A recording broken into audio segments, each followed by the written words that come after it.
The air in Ashland, Kentucky hung thick that July morning in 1987, the kind of humidity that made your shirt cling to your back before you even stepped off the porch. It was the metallic smell that hit you first, that peculiar scent of the Ohio River, mixing with the sweetness of honeysuckle that grew wild along every fence line, every forgotten corner of town. The cicadas had already started their electric drone by 9 a.m., a sound so constant it became the baseline of summer itself, punctuated only by the distant rumble of coal trucks heading down Route 3. Tommy Hensley stood in his driveway, one foot on his bike pedal, surveying his kingdom one last time. At 13, he was the oldest of the four, and he carried that responsibility the way some boys carry a baseball glove, naturally, without thinking about it. His BMX bike was sun-faded red, the handlebar grips worn smooth from 3 summers of hard riding. Behind him, the 2-story house with its peeling yellow paint looked smaller somehow, diminished by the reality of what was coming. His father had been laid off from the steel plant 6 weeks ago, and the for sale sign in the yard had gone up last Tuesday. They'd be moving to his uncle's place in Ohio by September, but that was September. This was July 23rd, and the world could wait. "You got the compass?" Jake Porter pulled up beside him, his voice quiet but steady. Jake was 12, thin as a rail, with dark hair that never quite stayed combed and eyes that always seemed to be calculating, thinking 3 steps ahead. He was the one who'd suggested they actually plan this trip, who'd studied the trail map for a week beforehand, marking rest spots with a pencil stub. "Got it." Tommy patted his backpack, plus the map, 3 bottles of water, and enough nutty bars to feed an army. Mark Dalton arrived next, his bike newer than the others, a green Schwinn his parents had given him for his birthday in May. Mark was the practical one, the steady hand. Where Tommy was all instinct and Jake was all careful thought, Mark was the bridge between them, the one who kept them from tipping too far in either direction.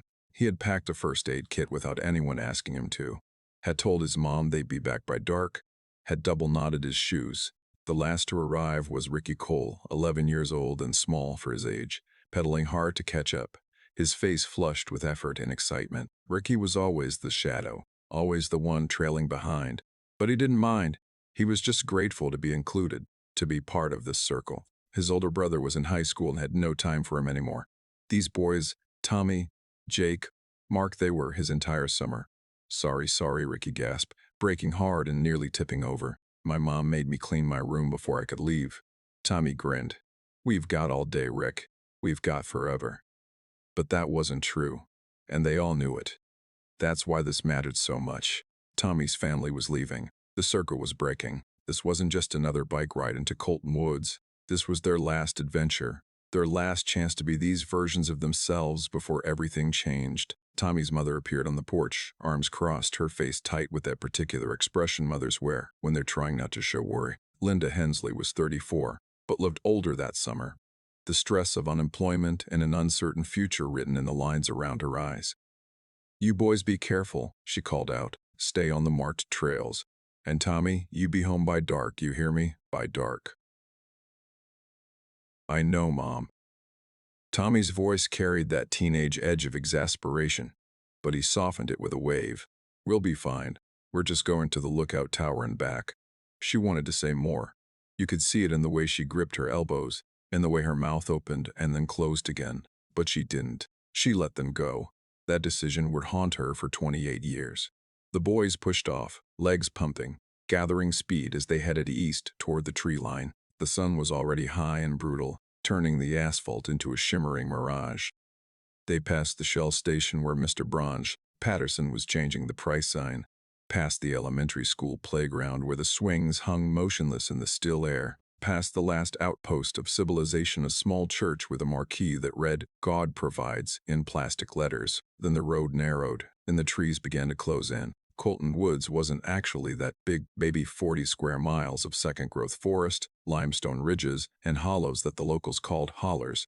But to boys on bikes, to boys who'd grown up playing in those trees, it was vast and full of secrets. There were trails worn smooth by deer and hikers, clearings where teenagers drank beer on Friday nights, and one old fire tower built in the 1950s that you could climb if you were brave enough to trust the rusted ladder. They left their bikes at the trailhead, chaining them to a wooden post that marked the entrance to the Colton Woods Recreation Area. The sign was official-looking, maintained by the Forestry Service, showing a map of the main trails in faded green ink. Tommy pulled out their own map, a photocopy his dad had made from a guidebook at the library. "Okay," Jake said, leaning over Tommy's shoulder. "We take the red trail to the intersection, then switch to the southern spur. That'll take us right up to the fire tower." "How long?" Ricky asked. 3 hours up, maybe 2 back downhill. We'll have plenty of time." They shouldered their packs and started walking. Within 50 yards, the temperature drops 10 degrees, the canopy closing over them like a green cathedral. The forest floor was a carpet of last year's leaves, already crackling despite the humidity. Oak, maple, sycamore, the trees rose thick and tall, their trunks dappled with lichen and shadow. They talked as they walked, the way boys do, about nothing and everything. About whether the new RoboCop movie was as good as the first one, about whether Jennifer Morrison from Homeroom liked Jake or not. About whether Tommy would make new friends in Ohio, though nobody wanted to dwell on that topic too long. At mile marker 2, they stopped to rest and split a warm Coke that Mark had brought. A woodpecker hammered somewhere in the canopy, the sound sharp and insistent. Tommy carved their initials into a fallen log with his pocket knife, TH, JP, MD, RC. "So we're always here," he said, "even when I'm not." They reached the trail intersection around 1:01 p.m., the sun directly overhead, filtering through the leaves and coins of light. This was where the red trail met the southern spur, or at least where it was supposed to meet it. Jake studied the map, then looked at the wooden signpost. Something was wrong. "This doesn't match," he said slowly. "What do you mean?" Mark leaned in. "The map shows the southern spur going southeast, but this sign says it goes southwest." Tommy squinted at both. "The sign's probably wrong. Those things get vandalized all the time." "Or the map's old," Jake countered. "The map's from the library. It's official." They debated for 5 minutes, but Tommy's confidence won out. It usually did. They turned southeast, following what their photocopied map indicated was the southern spur trail. The path was narrower here, less maintained but still visible. They pushed forward. What they didn't know, what they couldn't have known, was that the southern spur trail had been partially washed out in a flood 2 years earlier. The Forestry Service had rerouted it, updating the physical signage but not all the printed materials. The map Tommy carried was accurate as of 1985, but it was 1987 now, and the trail they were following led not to the fire tower, but deeper into the wilderness, toward a geological formation the locals called the Hollerben, a basin carved by an ancient stream, surrounded by limestone cliffs and prone to flash flooding. They walked for another hour, the terrain getting steeper, rockier. Ricky was struggling now, his legs shorter than the others, his breath coming hard. "We should be seeing the towers soon," Jake said, but his voice carried doubt. "Maybe it's just farther than we thought," Tommy replied, though he was beginning to wonder himself. At 4 p.m., they crested a ridge and looked out over a landscape that didn't match anything on their map. Below them was a hollow thick with vegetation, a creek glinting silver at the bottom. Limestone outcroppings jutted from the hillsides like broken teeth. "Where are we?" Ricky asked, and his voice was small. "We just got turned around," Tommy said, trying to sound certain. "We'll head back to the intersection and start over." But when they turned around, the trail behind them looked different, less defined. The afternoon light was changing, shadows lengthening, and every direction seemed equally plausible and equally wrong. They walked for 30 minutes, then an hour. The certainty drained from Tommy's face. Jake kept checking the compass, but a compass only tells you direction, not location. Mark suggested they stay put and wait for help, but nobody wanted to admit they needed help. Not yet. At 5 p.m., a man walking his dog near the Colton Fire Tower access road spotted 4 boys on bikes. Or rather, 4 bikes leaned against trees and 4 boys studying a map. He waved. They waved back. It was a simple, forgettable moment. The kind that means nothing until later, when it means everything. He was the last person to see them. By 6 p.m., the boys were deep in the Hollerbend. The vegetation was thicker here, the air cooler, the sound of running water constant and disorienting. They crossed the creek twice, searching for landmarks for anything recognizable. "We should stop," Mark said finally. "It's going to be dark soon." We should make camp and wait for morning." Tommy didn't want to agree, but he knew Mark was right. They found a spot beneath an overhang of limestone, a natural shelter about 15 feet wide and 8 feet deep. The rock face behind them was dry and cool to the touch. They could see the sky from here at least, could track the position of the sun. "We'll wait until first light," Tommy said. "Then we'll climb up to the ridge and figure out where we are." Ricky was crying quietly, trying to hide it. Jake put an arm around his shoulders. "It's okay," he said. "We'll be okay. We're together." They divided the remaining snacks: 2 nutty bars, a pack of crackers, some warm water. They told stories to keep their spirits up, tried to make it feel like an adventure instead of a mistake. As the light faded, Tommy pulled out the notebook he'd brought to document their trip. By flashlight, he wrote, July 23rd, 1987. "We went down the wrong ridge after the intersection.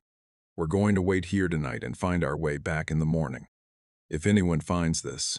He paused, then added, "Tell our moms we're okay." But they weren't okay. They just didn't know it yet. Linda Hensley noticed the silence first. Not the absence of noise, but the wrongness of it. The way the kitchen clock ticked too loud in the empty house. The way her own breathing seemed amplified. It was 7:30 p.m., and the July sun was just beginning its slow surrender to dusk, painting the sky outside her window in shades of orange and amber. Tommy should have been home an hour ago. She told herself not to worry. Boys lost track of time. They probably stopped to skip rocks in the creek, or found a rope swing, or were just pedaling slowly in the heat. She went out to the porch, shielded her eyes, looked down the street toward where it narrowed and disappeared into the tree line. Nothing, just the cicadas and the distant hum of a television from the neighbor's house. By 80, the worry had teeth. She called the Porters. "Has Jake come home yet?" The pause on the other end told her everything. "I thought they were at your place."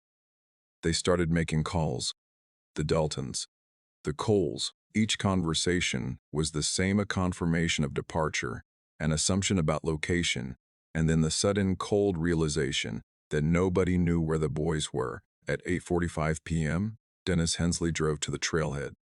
The boys' bikes were still there, chained to the post, exactly where they left them 9 hours earlier. The sight of them, 4 bikes in a row, metallic paint dull in the fading light, sent a spike of fear through his chest. He cupped his hands around his mouth and shouted into the darkening woods, "Tommy! Boys! Time to calm him!"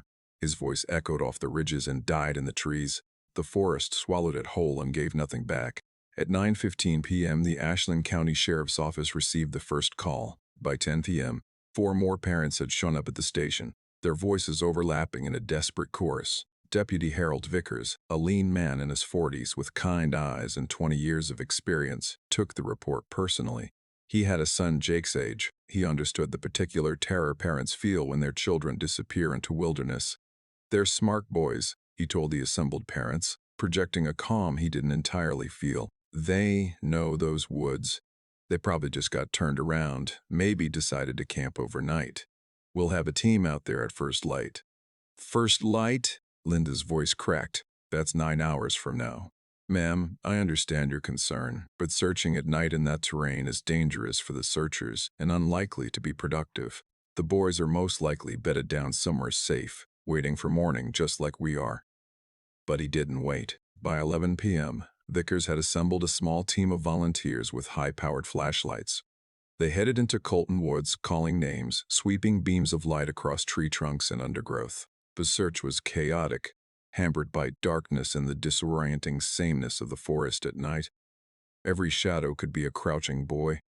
Every break in the foliage could be a landmark or a dead end. At 2 a.m., exhausted and empty-handed, they returned to the trailhead.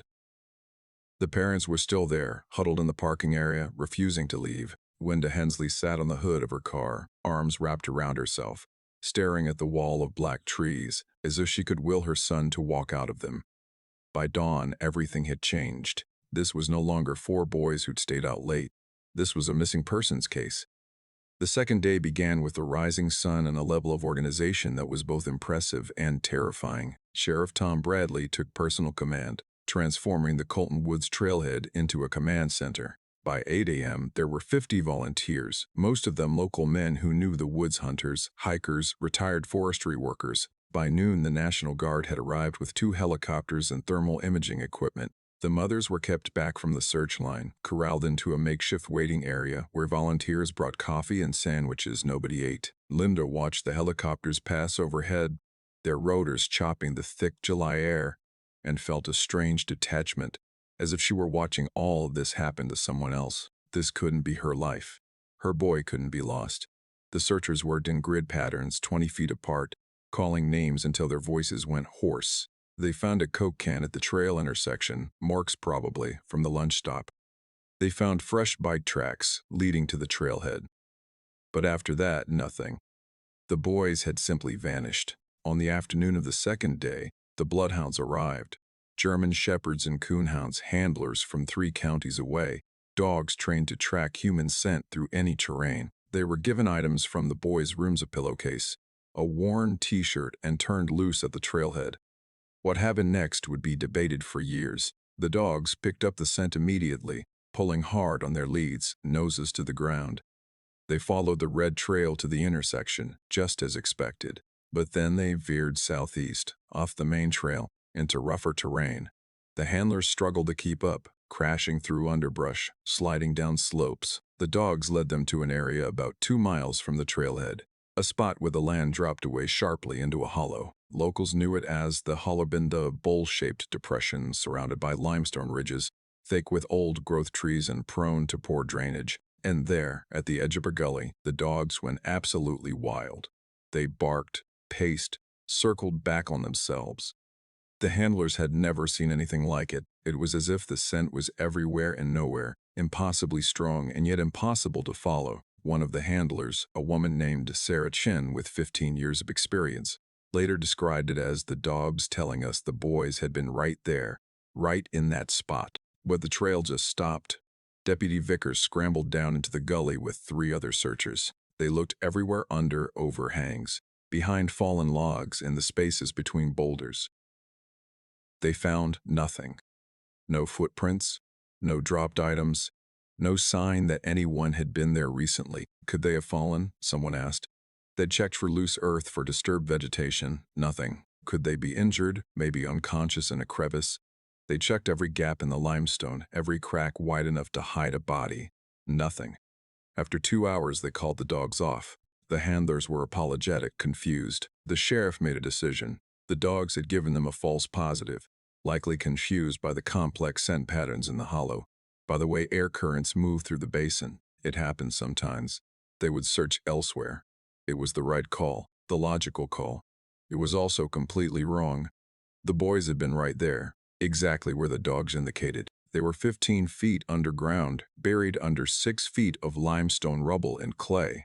Their bodies curled together beneath the overhang where they'd taken shelter. The dogs had smelled them, but there was no way to dig through solid rock. No reason to think that the ground itself had betrayed 4 boys seeking shelter. On the 3rd day, the storm hit. It rolled in from the west around 2:00 a.m., one of those sudden summer tempests that turn day into night and unleash rain like a punishment. The temperature dropped to 20 degrees in 15 minutes. Lightning cracked across the sky in brilliant white branches. The helicopters were grounded. The search was suspended. The rain fell in sheets, turning the trails into streams, the streams into torrents. In the Hollabin, the water pooled and rose, seeking every low point, every crack in the stone. The limestone ridge above the overhang where the boys lay already weakened by decades of erosion, by the freeze-thaw cycles of countless winters absorbed water like a sponge. The rock swelled, fractures open, and then, sometime around 4 a.m. on July 25, 1987, approximately 36 hours after the boys had taken shelter, the ridge gave way. 3 tons of limestone and earth collapsed in a matter of seconds. A geological event so minor it didn't even register as a tremor. It simply erased the overhang, filled the space beneath it, and buried 4 boys so completely that they ceased to exist above ground. They never felt it. By that point, hypothermia had already taken them, their body temperatures dropping through the cold night and the colder rain, their metabolism slowing, their consciousness fading into a dreamless sleep. They died holding on to each other, exactly as Jake had promised Ricky they would.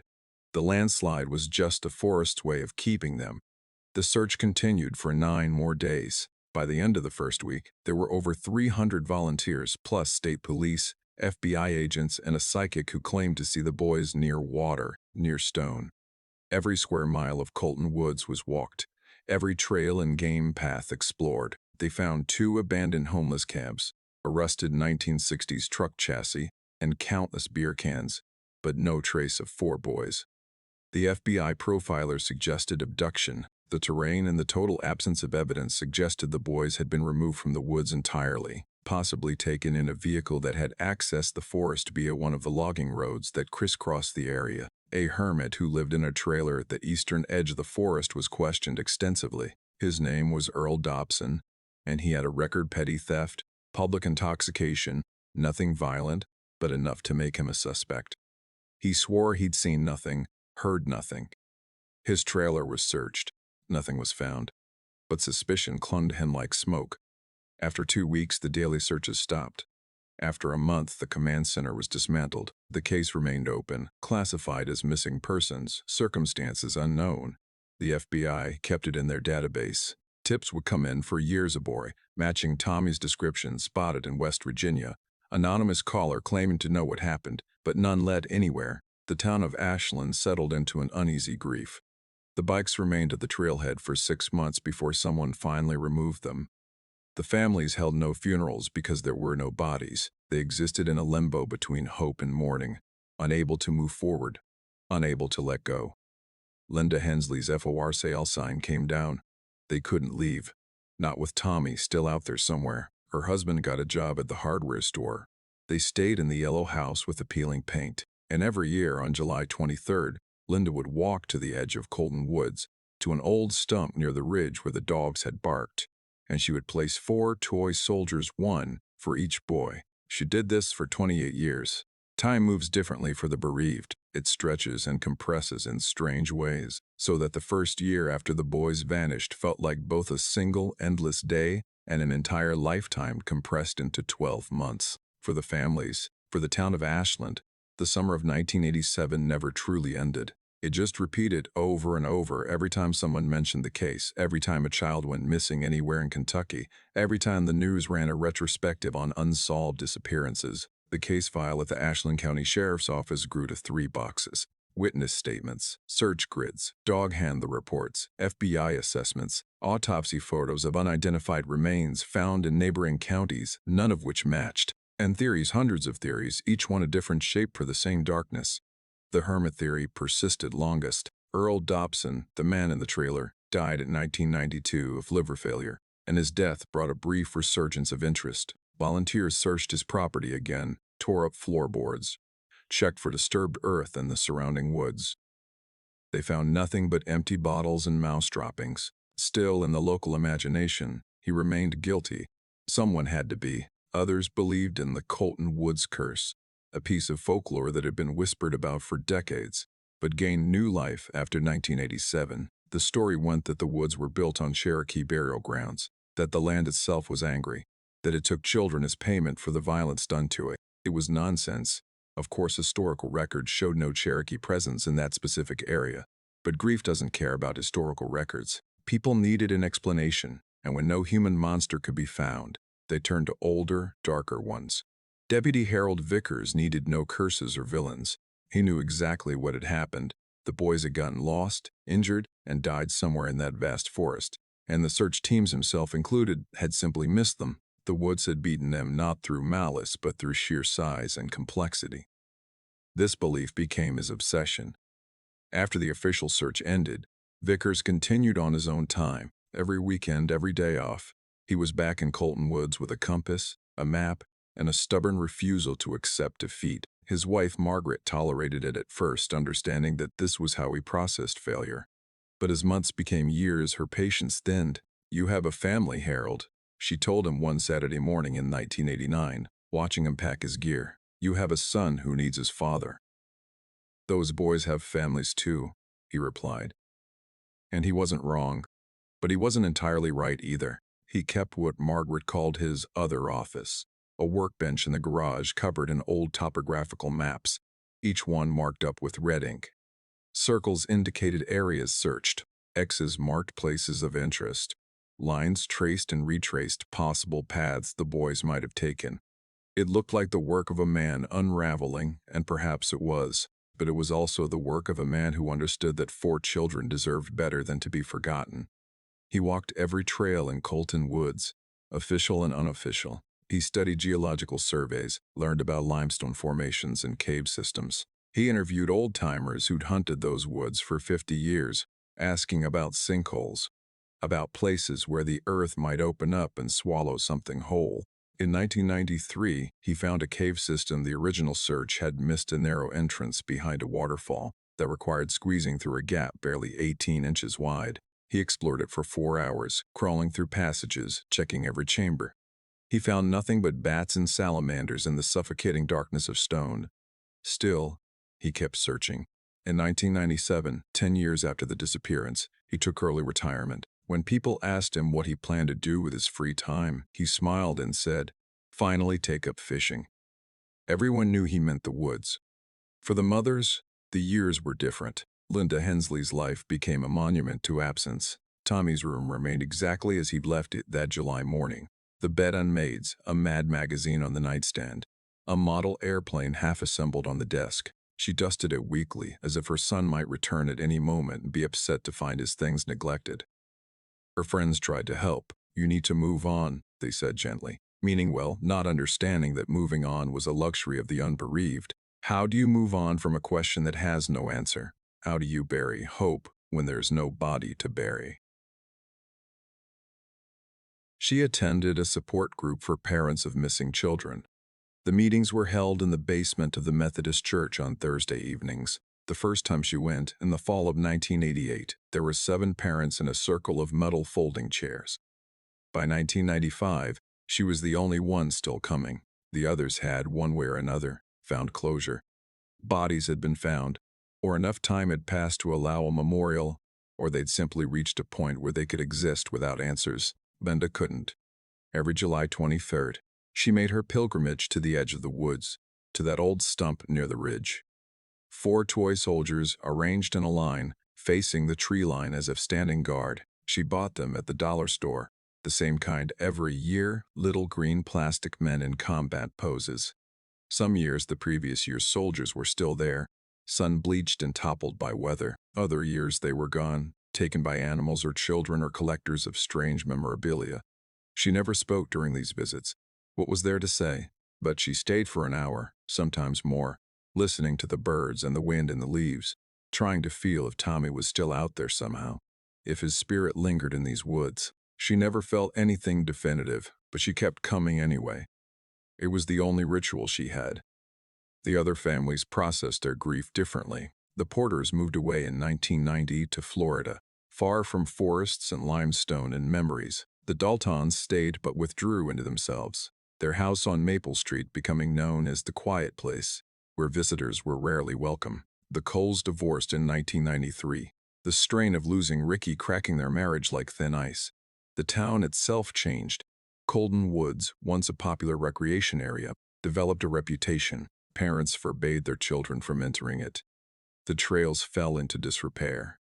The fire tower rusted. By the year 2000, even experienced hikers avoided the area, not because they believed in curses, but because the woods had become synonymous with loss. Then came 2008, and the first real clue in 21 years.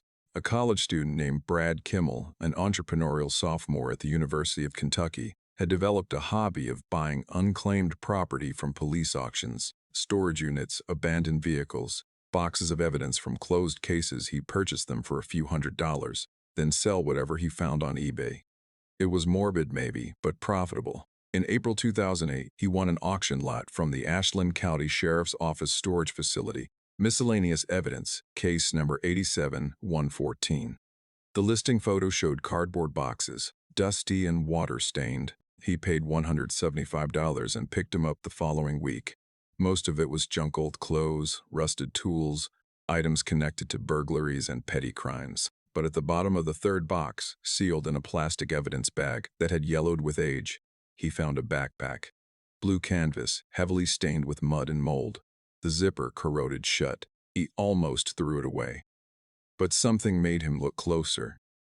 On the front flap, barely visible beneath the grime, were initials written in black marker. T.H. Brad Kimmel was 20 years old. He'd grown up in Lexington, not Ashland. But he'd heard the stories. Everyone in Kentucky had heard about the Ashland boys. He sat on his dorm room floor, staring at those initials. His stomach knotted with the realization of what he was holding. He called the sheriff's office immediately. The backpack's discovery made regional news. Linda Hensley was contacted and agreed to view it. She stood in the evidence room, separated from the backpack by a metal table, and stared at the thing her son had carried into the woods 21 years ago. She couldn't bring herself to touch it. "Can you confirm this belonged to your son?" the detective asked gently. She nodded. Her voice came out as a whisper. "He wrote his initials on everything. I told him to." The backpack was examined by forensic specialists. Inside, they found one rusted compass, 3 empty plastic bottles, a pocket knife with the blade locked open, and a spiral notebook so water-damaged that most pages were illegible. What could be read offered nothing new: a list of snacks, a crude map sketch, and on one page, barely visible, "This is going to be awesome." The heartbreak of the backpack was that it confirmed what everyone already knew: the boys had been in those woods, but offered no answers about what had happened to them. DNA testing showed the backpack had definitely been Tommy's, and soil analysis indicated it had been in Colton woods continuously since 1987. But where it had been found, that's where the story got complicated. The backpack had been cataloged as found evidence, but had been misfiled somehow, separated from the main case documentation. The officer who'd bagged it had retired. The GPS coordinates were never recorded. Someone remembered it being found near the southern search grid, but that covered 5 square miles. Deputy Harold Vickers, now in his 70s, heard about the discovery and felt vindicated and frustrated in equal measure. Vindicated because it proved the boys had been there, in the woods, not abducted. Frustrated because it moved them no closer to finding them. He went back to Colton Woods one more time, in the summer of 2008. His knees ached now. His breath came shorter. He walked slowly through the hollow bend, through all his red-marked circles and X's made real, and he spoke to the forest. "Give them back. Please, just give them back." The forest, as always, said nothing. By 2015, the case was 28 years old. Most of the original investigators had retired or died. The FBI had reclassified it as cold case, presumed deceased. The families were aging. Linda Hensley was 62, her hair completely white, her annual ritual at the stump, the only constant in a life that had been hollowed out by uncertainty. The town had mostly moved on, the way towns do. New families had moved in, families who'd never known the boys, who used Colton Woods without fear or memory. The story had become local legend, told in shorthand. Those 4 boys who disappeared in the 80s. And then a hiker named Daniel Merritt found the tin. Daniel Merritt wasn't looking for anything in particular. That's important to understand. He wasn't a detective or treasure hunter or one of those people obsessed with unsolved mysteries. He was just a 32-year-old high school biology teacher from Huntington, West Virginia, who liked hiking on weekends and had heard that Colton Woods, despite its dark reputation, had some interesting geological formations. Saturday, June 13, 2015, dawned clear and cool for mid-June. The kind of morning that tricks you into thinking summer might be gentle this year. Merritt packed a light bag, water, trail mix, camera, GPS device, and drove the 45 minutes to the Colton Woods trailhead. By 9 a.m., he was walking. He followed the red trail for about a mile, then decided to go off-path. He'd read about the limestone formations in the Hollowbin area, wanted to see them up close, maybe take some photos for his geology unit next fall. The woods were quiet that morning, just bird song and the crunch of his boots on dry leaves. He found the Hollowbin around 10:30, scrambling down a steep slope into the bowl-shaped depression. The creek at the bottom was low, just a trickle between rocks. The limestone walls rose on all sides, layered like pages in a book, telling stories of ancient oceans and slow erosion. He was examining a section of exposed rock face when he noticed something odd. Most of the limestone was dark gray, weathered smooth by centuries of rain and wind. But there was a patch, maybe 6 feet wide and 8 feet tall, that was paler, almost white. Fresh. He moved closer, curious. The pale section looked like it had been exposed recently, as if a layer of rock had broken away. And there, About 5 feet up from the ground, wedged in a narrow crevice in the newly exposed limestone, was something that didn't belong. A tin. It was small, rectangular, about the size of a pencil case. Rust had eaten away most of the original color, but he could see traces of red and blue paint. It was stuck firmly in the crack, as if the rock had closed around it, or as if it had been deliberately hidden there. Merritt stared at it for a full minute, his mind working through possibilities. Could be trash, could be a geocache, could be nothing, but there was something about the way it was positioned, about the rust pattern suggesting it had been there for a very long time, that made his pulse quicken. He pulled out his phone to take a photo, then remembered there was no cell service out here.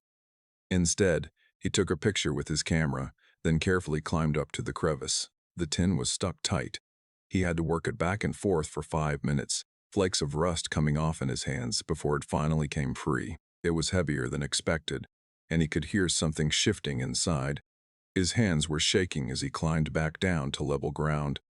He sat on a flat rock and examined the tin, no markings on the outside. The lid was rusted almost solid, but there was a seam. He pulled out his pocket knife and worked the blade around the edge, gently prying. The lid resisted, then suddenly gave way with a sound like a sigh. The seal broke. Inside, carefully preserved by the waterproof tin and the dry crevice, were 2 items. The first was a Polaroid photograph, sun-bleached and faded, but still discernible. It showed 4 boys standing in front of a wooden sign that read, "Ean of Trail, Colton Woods Fire Tower 2 MI." They were smiling, arms around each other's shoulders, frozen in a moment of youthful invincibility. 3 of them looked directly at the camera. The youngest was looking off to the side, distracted by something out of frame. The second item was a spiral notebook, the cheap kind sold in grocery stores for 99 cents. The cover was water-damaged and warped, but the pages inside it survived remarkably well. Blue ink, a child's handwriting, cramped and careful. Daniel Merritt opened to the first page and began to read. By the second page, his hands were trembling. By the 4th page, he was crying. The notebook was Tommy Hensley's journal of their last day. The first entries were optimistic, excited. July 23, 1987, 9 a.m. Finally, we're starting the adventure. Jake's been planning this for 2 weeks. He even made a checklist. Mark packed enough food for an army. Ricky almost bailed because his mom made him clean his room, but he made it. This is going to be awesome. 11 a.m. Past the 2-mile marker. It's so hot. Mark's Coke is already warm. We stopped to rest, and I carved our initials in a log, so we'll always be here even after I move. Tommy, plus. Jake, plus. Mark, plus. Ricky. The 4 of us against the world. 10:10 p.m. Something weird. The sign at the intersection doesn't match our map. Jake says we should follow the sign, but the map is from the library, so I think we should trust it. We voted 3-1 to follow the map. Sorry, Jake. Then the tone shifted. 3 p.m. This doesn't look right. We should have seen the fire tower by now. The trail is getting harder to follow. Jake is quiet, which means he's worried but doesn't want to say it. Mark says we should turn back. But I don't want to admit we got lost. I'm the oldest. I'm supposed to know what I'm doing. 4:30 p.m. We're lost. There, I said it. We're in some kind of valley and nothing matches the map. Ricky is scared. He keeps asking when we're going home, and I don't know what to tell him. We tried retracing our steps, but everything looks the same. We're going to make camp and figure it out in the morning. The next entries were more scattered, written over what appeared to be multiple hours, 6:00 p.m. Found a good spot under some rocks. We can see the sky at least. Jake divided up the food. We have enough for breakfast if we're careful. Mark's ankle is hurt from climbing down here. He says it's just twisted, but he's limping pretty bad. 7:30 p.m. The sun is 30 p.m. The sun is going down. It gets dark so fast in the woods. We told stories for a while, but now everyone is quiet. Ricky fell asleep. Jake and Mark are talking about what we'll tell our parents. I don't know how to explain this. I was supposed to take care of everyone. 10:09 p.m. Can't sleep. It's so dark, I can't see my hand in front of my face. The woods make these sounds at night, like breathing. I keep thinking I hear footsteps, but it's just animals. At least I hope it's animals. My mom is probably freaking out. I'm sorry, Mom. The handwriting got messier, harder to read. July 24th, don't know what time morning, but the sun barely comes down here. We tried to climb out, but the sides are too steep, and Mark can't put weight on his ankle. We drank the last of the water. Jake says we should follow the creek, but Ricky is too tired. We decided to wait for the searchers. They have to be looking for us by now. They'll find us. Later, heard something big. Thought it was a rescue team. Turned out to be a deer. We yelled and yelled, but I don't know if anyone can hear us down here. The rocks kind of trap the sound. Even later, Mark is getting worse. He's shivering even though it's not cold. Jake made him lie down. We gave him our jackets. I put this notebook and the photo in the tin for Mark's first aid kit. Going to wedge it high up in the rocks in case we have to leave here and it helps someone find us. Then the entry that would haunt everyone who read it.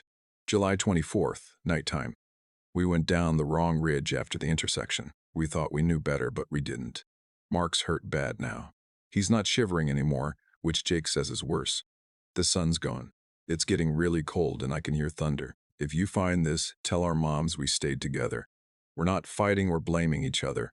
We're staying close and we're going to be okay. We have to be okay. We're scared, but we're not mad. We stayed together.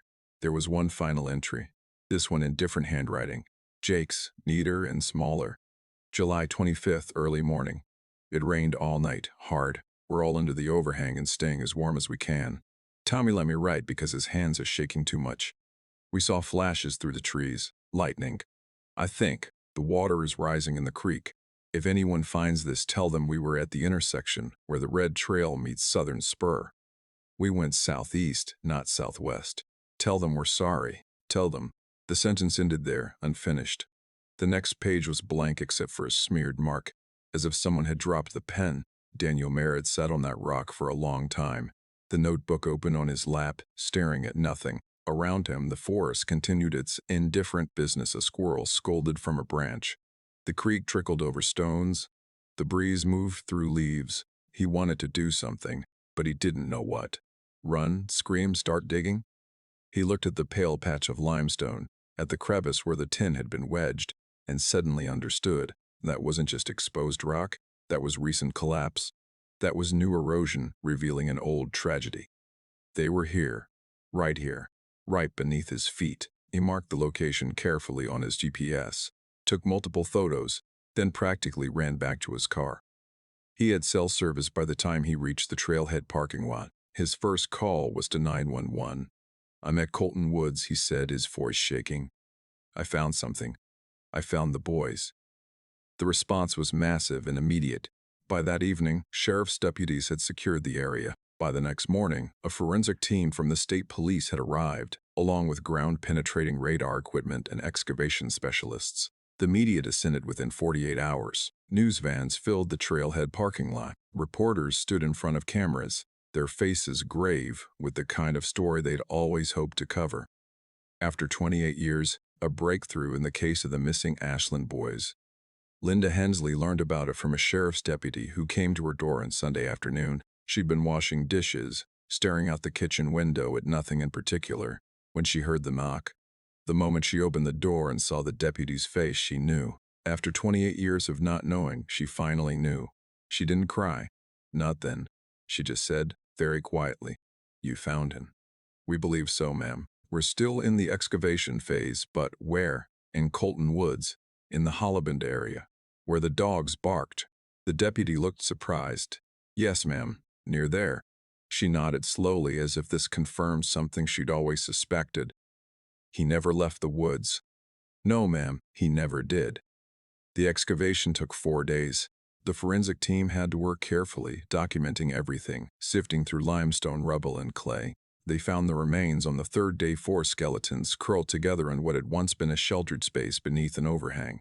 The forensic anthropologist, Dr. Amuntz, Sarah Chen, gave her preliminary report to the assembled families and investigators on June 19, 2015. She was gentle but precise. The remains are consistent with 4 juvenile males, ages approximately 11 to 13. Based on dental records, we've confirmed identities as Thomas Hensley, Jacob Porter, Mark Dalton, and Richard Cole. Someone gasped. Linda Hensley just closed her eyes. The positioning suggests they were huddled together for warmth. There are no signs of trauma, no broken bones beyond what you'd expect from a landslide, no evidence of violence. The manner of death appears to be environmental exposure, likely hypothermia, followed by burial from a localized rockfall. They got cold and they died, someone said, making it simple, making it bearable. In essence, yes. The temperature dropped significantly that July night, and given their wet clothes from the rain, hypothermia would have set in relatively quickly. They likely lost consciousness before the landslide occurred. Harold Vickers, now 78, and using a cane, raised his hand like a student. The dogs barked there. In 1987, the dogs barked right above them. Dr. Chen consulted her notes. Yes, I saw that in the case file. Based on our measurements, the remains were approximately 15 to 18 feet below ground surface. The dogs almost certainly detected them, but the depth in the limestone would have made the scent diffuse and hard to pinpoint. You were right to search there. You just didn't know you needed to dig. The words, "you didn't know you needed to dig," would echo in Vickers' mind for the rest of his life. They'd been so close. If they'd just gone down a few feet, if they'd questioned why the dogs were so agitated, if they'd had better equipment. But the past doesn't change. It just gets reinterpreted. The funeral was held on July 23, 2015, exactly 28 years after the boys had pedaled away from Tommy's driveway and into history. The Ashland Methodist Church was packed beyond capacity, with mourners spilling out onto the lawn and the street beyond. News cameras kept a respectful distance, their long lenses aimed at the 4 caskets arranged at the front of the church. 4 caskets, finally. After 3 decades of empty bedrooms and unanswered questions, there was something to bury. The service was simple. A pastor who hadn't known the boys spoke about eternal peace and God's mysterious ways, the usual comforts that comfort no one. Then Linda Hensley stood to speak. She was 62 but looked older, her white hair pulled back, her black dress hanging loose on a frame that had shrunk over the years. Her voice was steady. My son was 13 years old when he left my house on July 23, 1987. He was supposed to be home by dark. He was supposed to have a whole life ahead of him: high school, college, maybe a family of his own. He was supposed to bury me, not the other way around. For 28 years I've wondered. I've imagined every scenario. Abduction, murder, running away. Every nightmare a mother can have, I've had it. But the truth, we now know, is simpler and somehow worse. They got lost. They got cold. They held on to each other and they died. Her voice cracked slightly, but she continued. But here's what I need you to understand. My son didn't die alone. He died doing exactly what he promised: staying together, taking care of his friends, being brave, even when he was terrified. The last thing he wrote in that notebook was, "Tell our moms we stayed together." So I'm telling you, he kept that promise. They all did. She paused, looking at the 4 caskets. Tommy isn't lost anymore. None of them are. They're home. And that has to be enough. There wasn't a dry eye in the church. After the funeral came the investigation into how 4 boys could vanish so completely for so long. The State Forestry Service conducted a formal review. The answer was both simple and complex. The map the boys had used was from 1985. In early 1986, spring flooding had washed out a section of the southern spur trail, the path they'd intended to take to the fire tower. The Forestry Service had rerouted the trail, updating the physical signage on the ground and filing new maps with their central office. But the old maps were still in circulation: libraries, visitor centers, even some outdated websites in the early days of the internet. The Hensley's photocopied map showed the old route, the one that no longer existed, the one that led directly into the Hollerbund. A forestry engineer named Robert Haskell explained it at a press conference, using blown-up topographical maps. The old southern spur route followed this ridgeline here, southeast from the intersection. After the washout, we routed it to the southwest, following more stable ground. The boys, following their outdated map, would have been funneled naturally into this basin, the Hollerbund, which is essentially a bowl with steep sides. Once you're down in it, it's very difficult to climb out, especially for someone young or injured.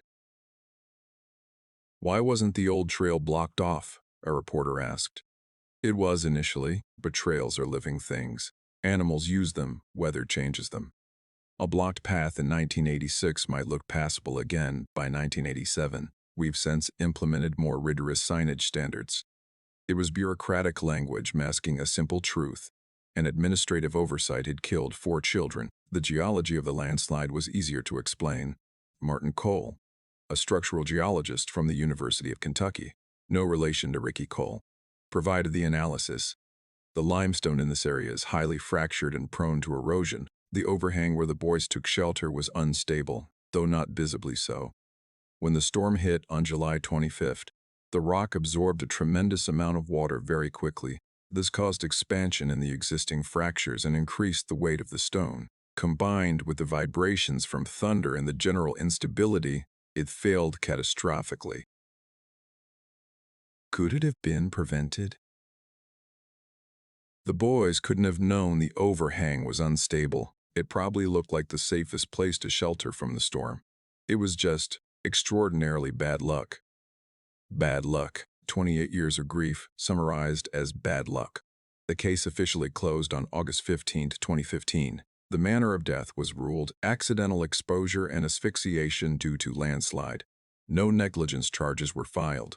The Forestry Service updated all their mapping protocols and installed redundant signage throughout Colton Woods. Harold Vickers attended the case closing ceremony at the sheriff's office. He shook hands with the current sheriff, accepted thanks for his decades of dedication, and then went home to his garage. He looked at his other office for a long time, the maps, the notes, the red circles and X's that had consumed 28 years of his life. Then he took everything down, rolled up the maps, threw away the notes, cleaned off the workbench. His wife found him there that evening, sitting on a stool in the empty space. "It's over," he said. "Yes," she replied. "I didn't save them. No, but you never stopped trying." He nodded slowly. "I suppose that's something." In the months that followed, Colton Woods underwent a transformation. The dark reputation lifted. The curse was revealed as nothing more than a tragedy compounded by time and uncertainty. People started using the trails again. In spring 2016, the Forestry Service formally reopened the area with the dedication ceremony. The old trail where the boys had gotten lost, the trail that no longer existed as a through path, was converted into a memorial hike. They called it 4 Pines Path. At the terminus just above the Hollerbend, they erected a bronze plaque mounted on a limestone monument. It read, "In memory of Thomas Hensley, 1974 to 1987. Jaco P. Porter, 1975 to 1987. Mark Dalton, 1975 to 1987. Richard Cole, 1977 to 1987. WHE, a left for an adventure and never came home. Tell or zero moms WF stated together, below. The names. Someone had carved 4 toy soldiers into the bronze standing together. Linda Hensley came to the dedication. She stood in front of the monument for a long time, running her fingers over the letters of her son's name. It was a beautiful spring day. The woods green and alive with bird song, the air smelling of honeysuckle and earth. "I don't need to bring the soldiers anymore," she said to no one in particular. He has his marker now. But she did bring them once more on the anniversary. July 23, 2016. 29 years after, she placed 4 toy soldiers at the base of the monument, and this time she left a note of her own. "Tommy, you're not lost anymore. You're home. I'm proud of you for staying together. I love you. I'll always love you. Mom." The note was laminated, plastic sealed against the weather. It's still there, attached to the monument with wire. The words faded, but readable. In the years since, 4 Pines Path has become a place of pilgrimage. People come from all over Kentucky, even from other states, to walk the route the boys walked, to stand at the monument and contemplate the fragility of young lives and the enduring power of friendship. School groups visit to learn about map reading and wilderness safety. But they also learn something else, something harder to quantify. They learn that bravery isn't the absence of fear. It's staying together when you're terrified. They learn that love persists beyond death, that mothers never stop grieving, that some questions take decades to answer. The town of Ashland adopted "We Stay Together" as an unofficial motto, used in school graduations and community events. It means loyalty, means community, means that even in the darkest moments you don't face them alone. Daniel Merritt, the hiker who found the tin, struggled with the aftermath. He had nightmares for months, dreams where he was trapped underground, dreams where he could hear the boys calling out but couldn't reach them. He eventually started a scholarship fund in their names for Kentucky students studying geology or environmental science. It was his way of turning a tragedy into something that helps the living. Errol Vickers died in 2019 at the age of 82. His obituary mentioned his 40-year career in law enforcement, but the part that got the most attention was the final line. Harold never forgot the boys of Colton Woods, and his dedication to finding them defined his life. At his funeral, Linda Hensley gave a short speech. Harold wasn't family, but he grieved like he was. He never gave up, never forgot, never stopped searching. Because of him, my son came home. Because of him, all of them came home. We owe him everything. The forest, meanwhile, continues its slow and different processes. Trees grow and fall. The limestone erodes at the rate of millimeters per decade. The creek rises and falls with the seasons. The place where 4 boys died is now just another section of woods, marked by bronze in memory but otherwise unremarkable. Except, people who hike Four Pines Path sometimes report a strange feeling near the monument. Not a haunting, nothing so dramatic, just a sense of presence, of being watched in a benign way, a feeling of sadness mixed with peace. Some leave flowers, others leave small toys. One person left a compass with a note, so you'll always find your way home. The woods are no longer cursed. They're no longer frightening. They're just woods, beautiful and dangerous in the way wild places are, but they're also a cathedral now. A place where people come to remember that childhood is both invincible and impossibly fragile, that adventure and tragedy are sometimes separated by nothing more than an outdated map and a summer storm. Linda Hensley stopped visiting the monument regularly after 2018. The annual ritual had served its purpose. She'd carried the weight of not knowing for 28 years, and when that weight was finally lifted, she found she could breathe again. She could sleep. She could remember Tommy as he was laughing, fearless, kind instead of as a question mark in the void. She gave an interview on the 30th anniversary of the boys' disappearance in 2017. The reporter asked her what she wanted people to know. "I want them to know that Tommy was real. That all 4 of them are real. They weren't a mystery or a story or a legend. They were boys who liked bikes and Mad Magazine and making each other laugh. They were sons and friends. And they died because of a series of small mistakes that added up to tragedy. But they died together, and that matters. It has to matter." "Do you have closure now?" She thought about it for a long time. "I don't think closure is real. I think you just learn to carry it better. I know what happened now. I know my son didn't suffer for days, didn't die alone and afraid. I know he was brave and kind right up to the end. That's not closure. That's just knowledge, but it's enough. On quiet days in Colton Woods, when the trail is empty and the only sound is wind in the trees, you can stand at the monument and imagine them, 4 boys on bikes, pedaling toward adventure, their whole lives ahead of them. You can imagine the laughter, the stupid jokes, the easy confidence of youth. You can imagine the moment when that confidence turned to uncertainty and uncertainty to fear and fear to acceptance. You can imagine them huddled under the stone, cold and scared but together, writing their last words by flashlight. You can imagine Tommy's hand cramping as he wrote. Imagine Jake taking over when Tommy couldn't continue.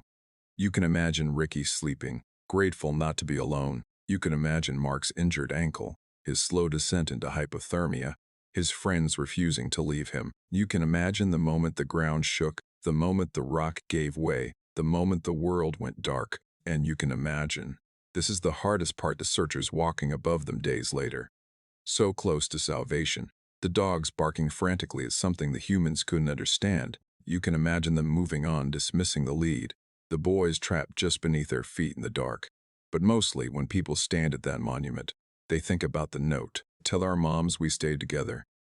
5 words that changed a tragedy into a testament. 5 words that meant we didn't fall apart. We didn't turn on each other. We didn't die as individuals. We stayed who we were. We stayed friends. We stayed brothers.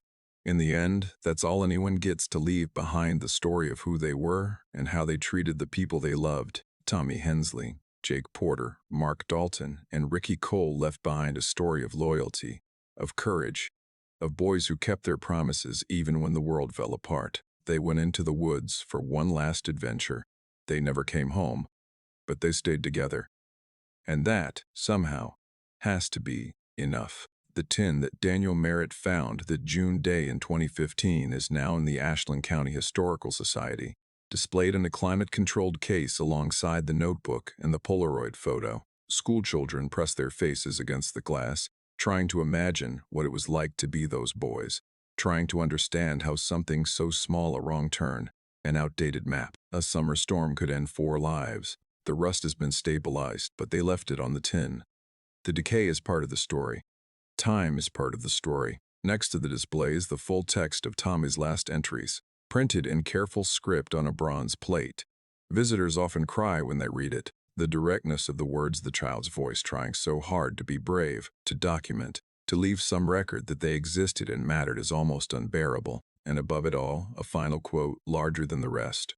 "We're scared, but we're not mad. We stayed together." The museum guide, a volunteer named Martha, who's been giving tours for 12 years, always ends with the same story. She tells visitors about Linda Hensley, about the toy soldiers, about the mother who never gave up hope, even when hope was irrational. She tells them about Harold Vickers and his garage full of maps. She tells them about the moment the searchers realized how close they'd been, how the dogs had been right all along. And then she says, "The boys of Colton Woods didn't die heroes. They died lost and scared and far from home. But they did one heroic thing. They stayed together in their darkest hour, when they could have scattered, when they could have blamed each other or fought or given up. They held on to each other. That's the lesson. That's what we remember. Not that the woods are dangerous. We already knew that. But that friendship, real friendship, lasts all the way to the end." People leave the museum quiet, thoughtful. They drive home through the Kentucky hills, past the forests and hollers that have swallowed so many stories over the centuries. They hug their children a little tighter. They check their maps a little more carefully. They remember that adventure and tragedy live next door to each other, separated by nothing but luck and circumstance. And somewhere in Colton Woods, the forest continues. The trees grow. The seasons turn.